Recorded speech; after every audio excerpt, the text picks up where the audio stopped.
Can you tell me a little bit about yourself? I'm 20 years old and I live in Sherwood Park. I've been there my whole life, and then I attend a church called Life Church on the south side, and I'm heavily involved in that. And I really like rock climbing, and I play Ultimate Frisbee at a competitive level. Do you prefer working in a team or independently? I prefer working in a team only because then you can bounce ideas off each other, but if I had to work independently, I can. Tell me about a time you exercised leadership in a previous job or while you were in school.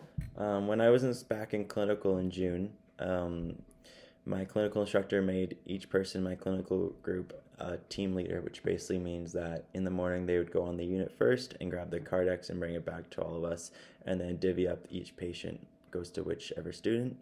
And then when we're on the unit, they would decide when breaks are and then make sure everyone's good before we leave for break, and then when we're coming back to the unit, make sure everyone's good and on going back to the unit. Okay. What are your greatest professional strengths? I think kindness is one of them, and then seeing a need being filled and then filling it before I get asked to, and then seeing a person as who they are, not just a disease or like a medical condition. And then I'm very empathetic and joyful and eager to do what needs to be done. All right. We need you to prioritize the following clients as you come out of a morning shift report.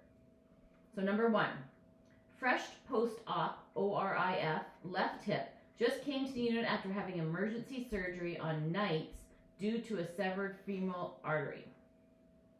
2, or B, post-op day 3 MVA with fractured pelvis and right arm.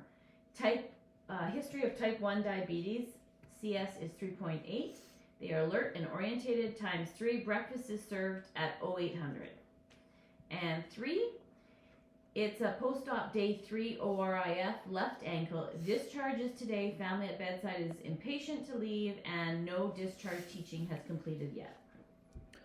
So I'd first go to the first patient, A, which is the fresh post-op, and it just came in on the unit after having emergency surgery, because they have to get their first set of vitals done and out of the way, just to make sure that we can rule out any bleeding.